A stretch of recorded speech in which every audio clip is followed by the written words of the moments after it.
Hello and welcome to Where's the Handle News. In the headlines tonight we have the Cornish Bully, a Leicester Horse lover and the Carlisle Vacuum thief. That's all coming up in today's episode.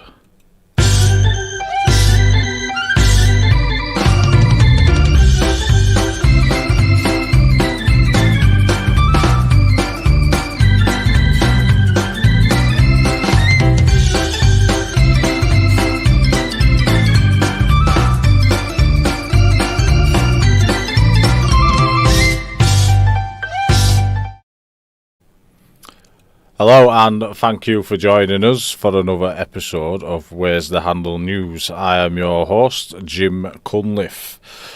Before we get into today's headlines, just want you to know this is the show that gives you real news, just not the headlines, sharing the so-called little stories from around the UK not mentioned in mainstream media. We will be live streaming every Sunday 9 PM at British time to Facebook, YouTube and Twitch. If you're watching live, then welcome. If you're watching on replay, welcome again. And if you are listening to the podcast, welcome. You can follow us on all social media using the handle at Where's the Handle up on screen there. And in the description you will find a link tree with all the links to all our social media and YouTube on there. Before we start our first story, if you have a news story that you think should be covered on the show, then get in touch, and it can be anything that's in the local press or anything that you think others should be hearing as well. Something that's worth a mention, not getting a mention in the national news. And also, as I go through the stories and the headlines today, if you would like to send in your comments on those stories, or if you've got any questions, send them in the comments section. And just for a bit of fun, if you've got an alternative headline suggestion, like an alternative headline title, then drop that in the comments section as well, and we can change it if need be, if we see fit. Just a bit of fun really. And finally, if you would like to give us a like, a share and a follow, again on social media at Where's the Handle, and you can use the hashtag WTH News. So, time for our first story, which is about the Cornish Bully. Cue the intense headline music.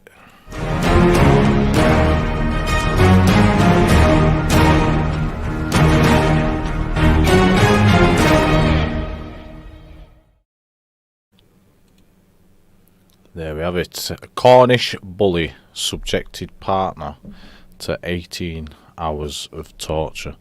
Now this is quite an extreme, maybe an upsetting, maybe the right word, upsetting story about a man from Cornwall who tortured his partner over 18 hours, then tried saying it was her fault, tried blaming her. Before I go into it, I'm just going to share my screen so we can get a picture of this guy who is responsible for this horrific attack. His name is Peter or Paul. Let's have a look. Paul Treves. His name is Paul Treves, and you should be able to see him there on your screen. Pretty little thing, isn't it?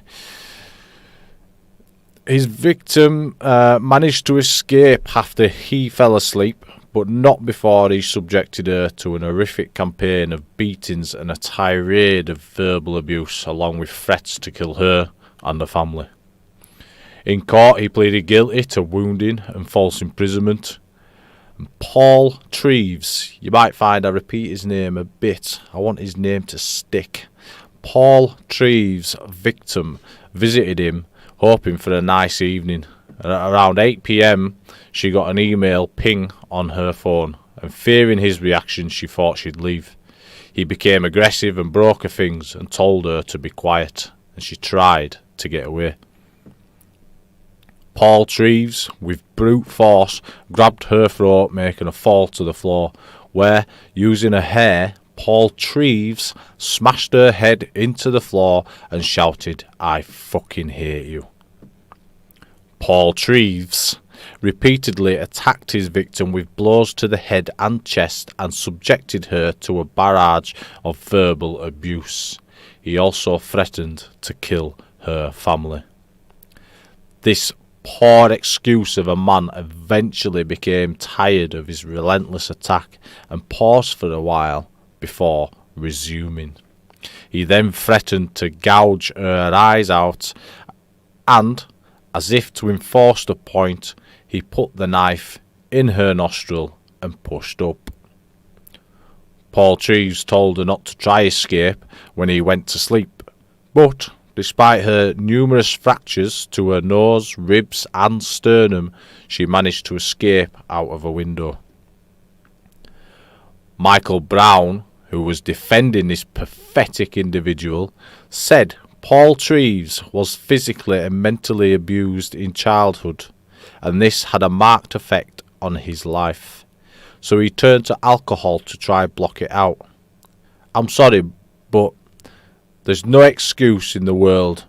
There's no excuse in the fucking universe for doing what he did to this poor woman. No excuse. The judge recognised the relationship was highly abusive and how the victim always tried to manage other situations like this in the past. And he goes on to say how Paul Treves tried to imply it was the victim's fault for her being tortured. Like she asked for it, almost as if that's an actual thing, where people request to be tortured and abused for no apparent reason. Moron.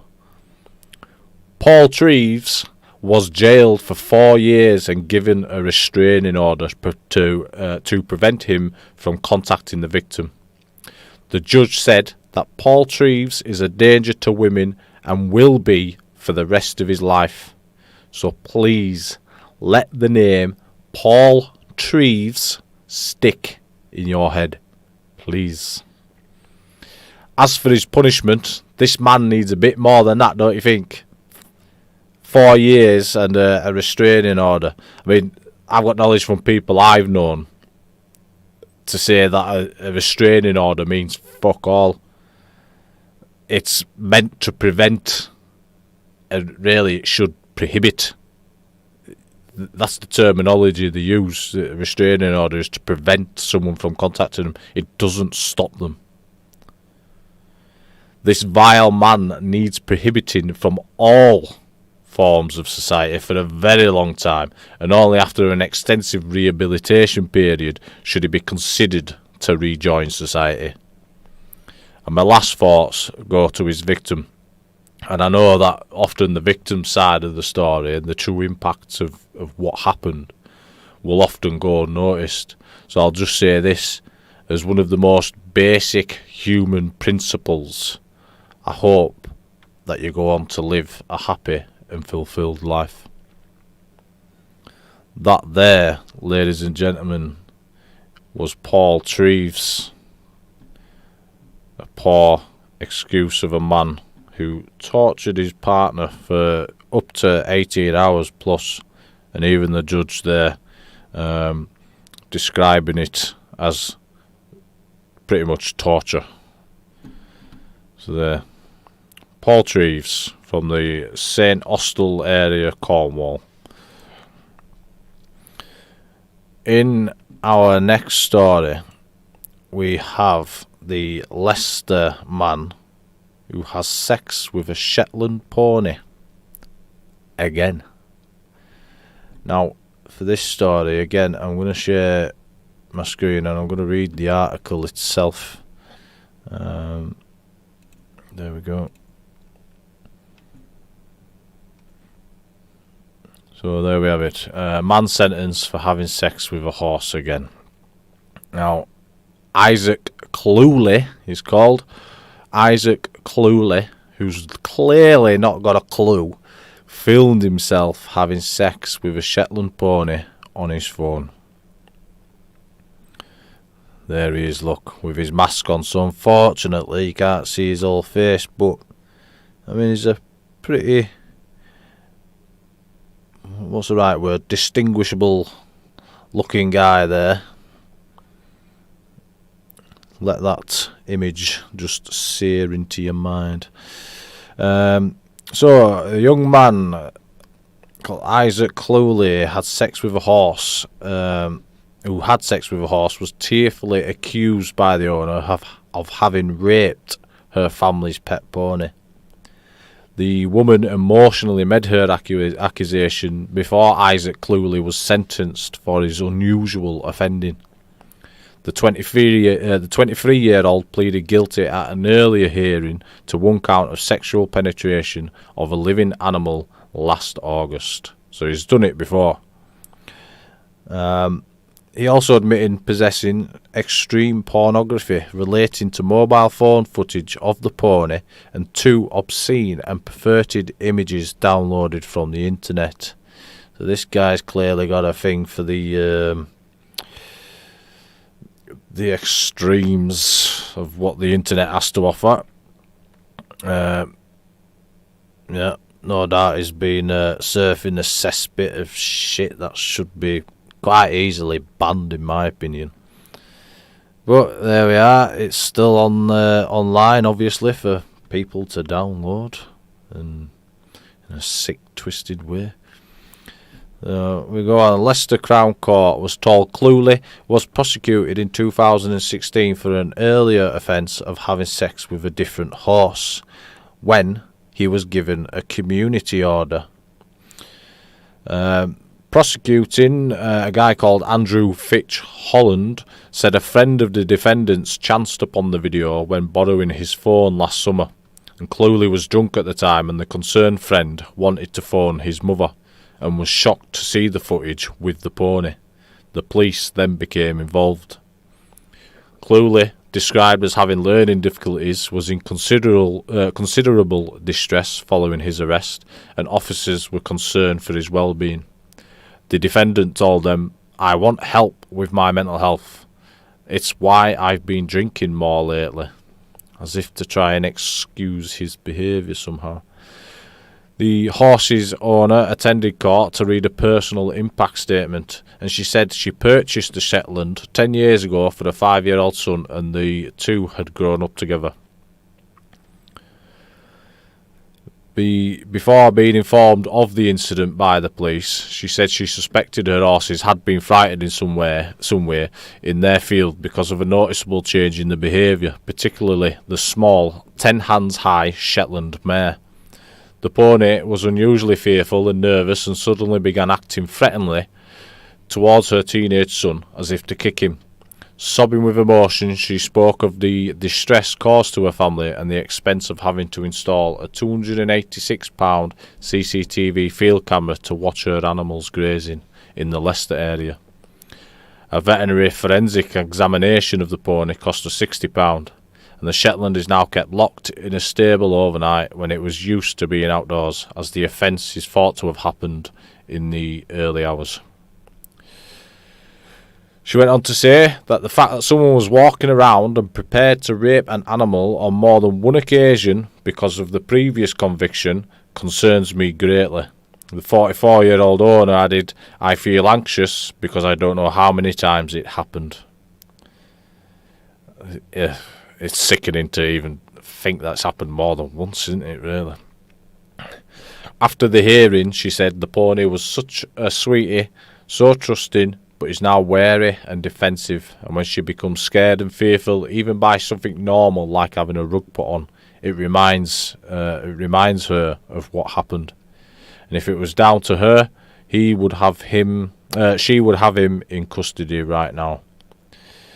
And she says, I can only hope whatever his rehabilitation involves, that it works. I can't forgive what he did to a harmless animal. I've not heard anything to explain why he's done it, and he's shown no remorse. So, in the sentence, Cluley of Milligan Road, Ayleston in Leicester, was given a 6-month jail sentence, suspended for 2 years with a 30-day rehabilitation activity requirement. He will have to attend up to 40 days of a sex offender programme and pay the pony's owner £350 in compensation. Cluley was also placed on a 2-month electronically monitored home curfew between 8 p.m. and 8 a.m.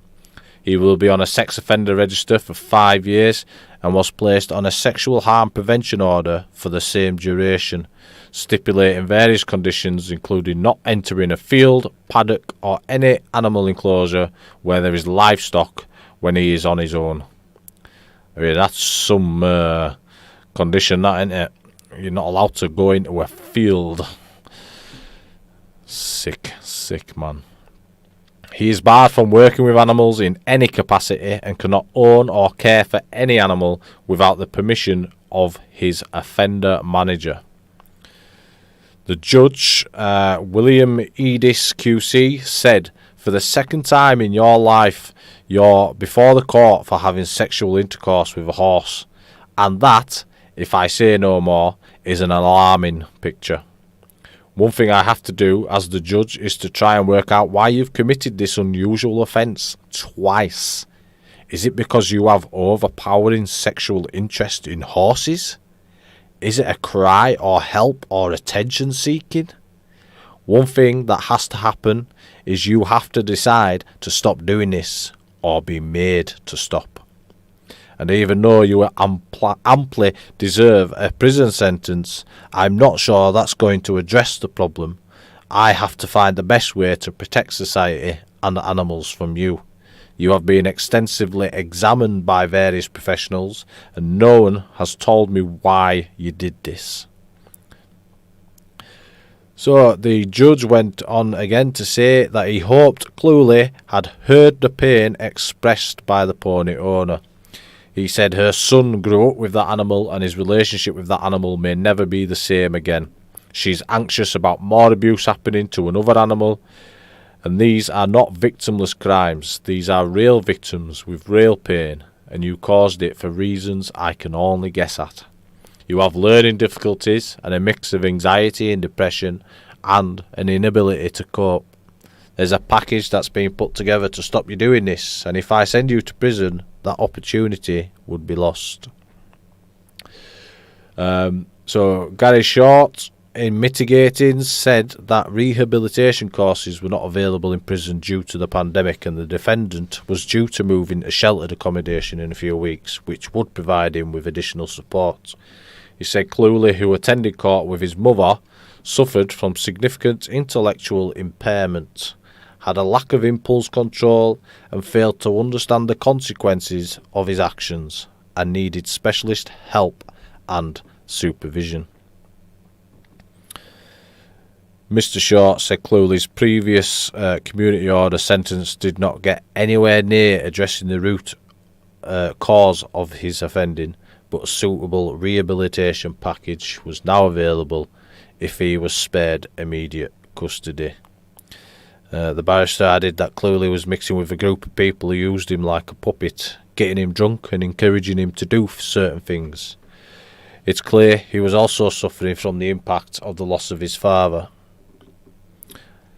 And there you have it. I mean, whichever way you look at it, the guy needs some serious help there. I mean, what a strange and bizarre fetish to have. It's bizarre, isn't it? Sickening, bizarre, weird. I don't know. Anyway, there you have it. That was the Leicester man who had sex with a Shetland pony, and not for the first time. Up next, we have the Carlisle Carlisle police sweeping the streets for a vacuum thief. And just before I go into that, if you've got any comments to make on either of those two previous stories that I've covered, make sure you drop them into the comments section. So, this next one, Carlisle police sweep the streets for a vacuum thief. This one is a little bit more light-hearted, I suppose. It's not without its victim, or victims, probably just a victim, or multiple victims if you include, the house in which the Hoover belonged to, who can no longer clean the carpets. So I'm just going to share the screen now. It's just a short one, this one. Here we are. So there we have it. Police hunt woman in Carlisle believed to have stolen a vacuum. So she was seen walking away with a stolen vacuum cleaner. The theft is believed to have happened between 2:15 and 2:30 p.m. yesterday, but that was on the 11th of March. So on the 10th of March this occurred. We are investigating an incident of theft that occurred in the near Parkhouse Road area of Carlisle. It is reported a woman has recovered a black and pink Vax airlift vacuum cleaner which was still in its box that had fallen out of a black Mercedes. It is reported the woman was seen walking off towards the Next and Hobbycraft car parks. Anyone with information is encouraged to contact police on 101 or contact Crime Stoppers, what have you. But I'm just going to show you some of the comments on this article. So Fat Fingers has said she's made a clean break. Brilliant. Human Worm, he said, or she said, or whoever said, Human Worm said, sucker. Genius, aren't they, with these comments? And then this guy, hashtag 123456789, hashtag imagine phoning the police and explaining that you had unsecured your brand new Hoover in the boot of your Mercedes and it fell out. Ha ha ha ha. I don't quite get that. I just want to find this one. Spokesperson, no, not that one. There it is. If it was cordless, does that mean the police have no leads to go on? That's brilliant. That's someone called Stee United. Now, on the very slim chance that Stee United is listening, I get it's a joke. I get it. But it made me think, well, why don't I check it? So, let's go back here. I shall remove that from the screen. And then I shall share a screen on the Argos website. Let's have a look. There we go, look. Vax Airlift, pink. That's the sort of Hoover we're looking at here. About £120 worth of kit. And in terms of leads, it is a 10 metre power cord. So, the police have got approximately 10 metres of lead to go on. Ba-dum. Yeah, it was appalling. It was a bad attempt at a joke, I know. But there we have it. The Carlisle vacuum thief, where police are sweeping the streets. And that, ladies and gentlemen, concludes our headlines for today. As you can see there at the bottom, still to come is our Where's the Handle sport and weather. Just before we get into the sport, I'm just going to repeat myself again. If you've got any comments on any of them stories, please drop them in the comment section, and I'll have a look at them and maybe get a mention of them in future episodes. Right, now, time for the sport.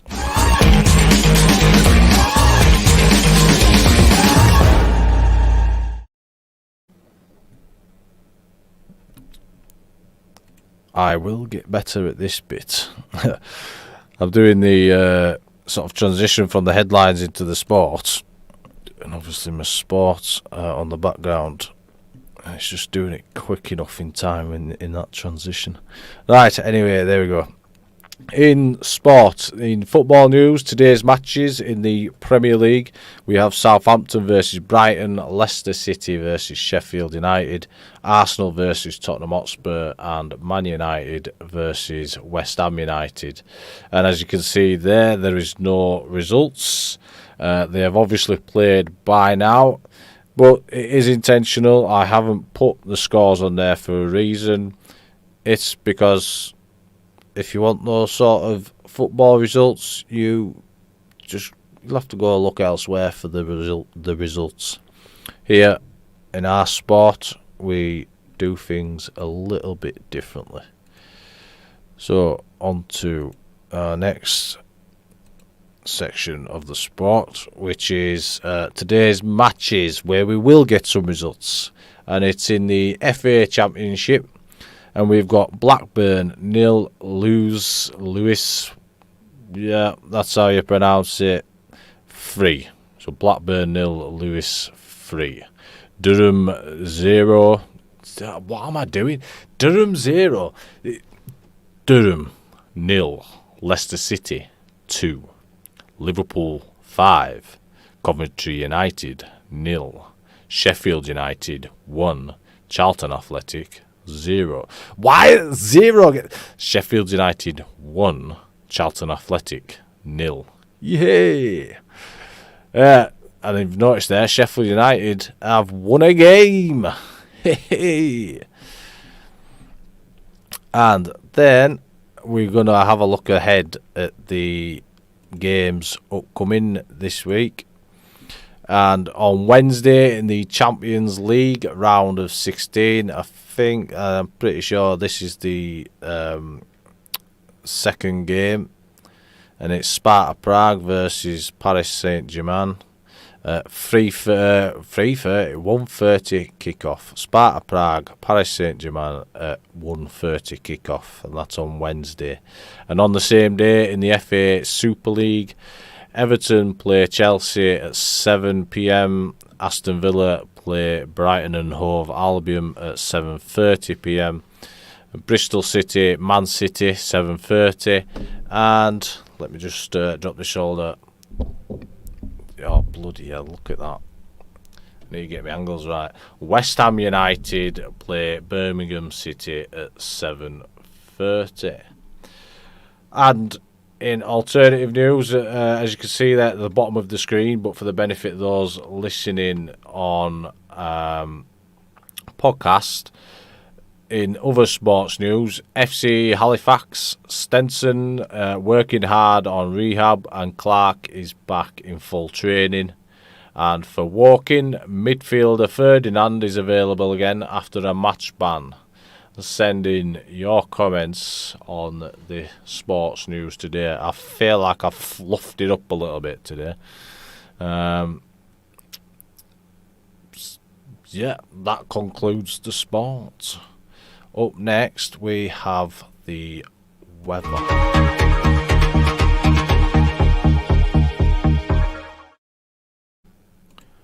Look at that, I managed to do it in time. Right, I'll change the weather details there.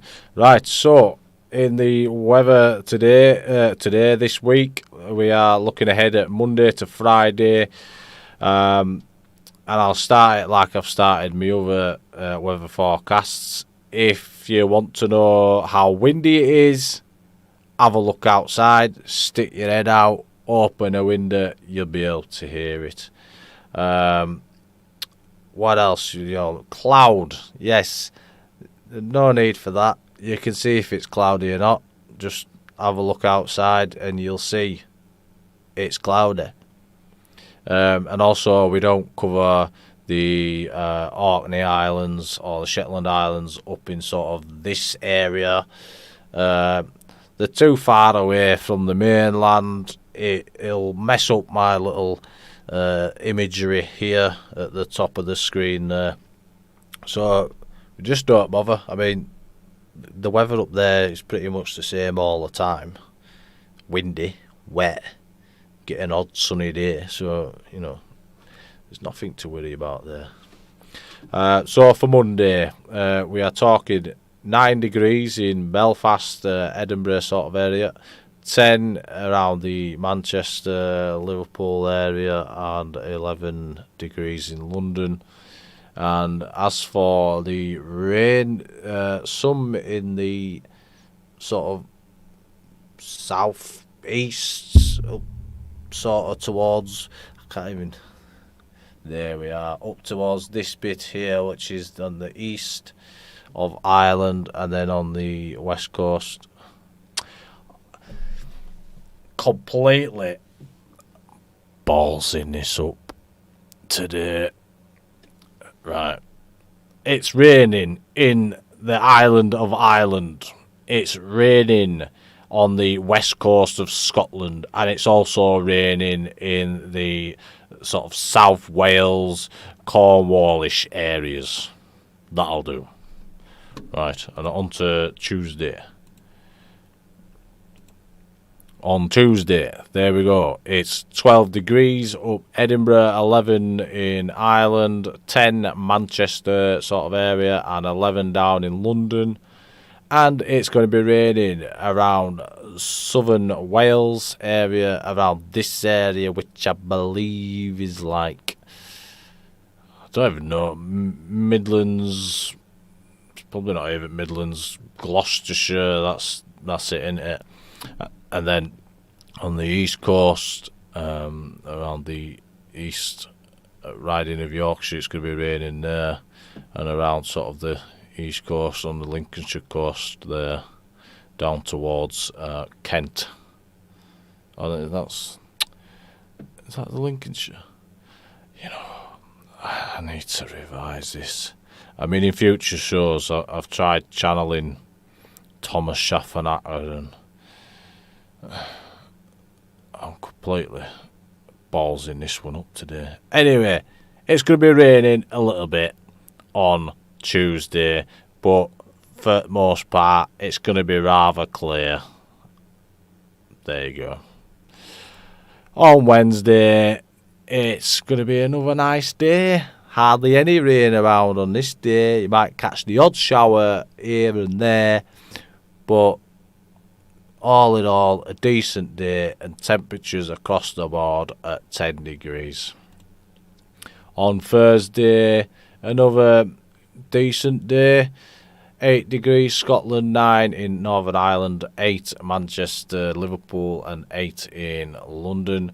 And there's a little bit of rain there, sort of around where the Isle of Wight, Isle of Man, I always get them mixed up, around that sort of area up to sort of Bristol area, South Wales. And then on Friday, again another decent day, temperatures 7 Scotland, 8 in Ireland, 7 Manchester, 7 in London, with a bit of rain sort of South London way and slightly further west. Well, that's it, a fairly decent day. And ladies and gentlemen, that concludes our fluffed up, fucked up weather forecast. We have, just for the benefit of the people listening on podcast, the moon phases. Tonight we have a full moon. Tomorrow we have a half moon, and the day after that is a total eclipse. Send in your weather photos and comments, and you can use the hashtag WTHweather. And ladies and gentlemen, you probably might be thinking, finally, but that is the end of the show. Our next episode again will be next Sunday, 9 PM every Sunday, and we'll be streaming live on Facebook, YouTube, and Twitch. You can search for us at Where's the Handle, and please give us a like, share, and a follow. And if you're listening on podcasts, you can search Where's the Handle in your usual listening platform. And again, there's a link to a link tree with links to all our social media and podcast platforms. So, thank you for tuning in. Again, if you're watching live, thank you. If you're watching on replay, thank you very much. And for those listening on podcast, thank you for joining us. And hopefully you'll see or hear me next week at 9 o'clock. Thank you and goodbye.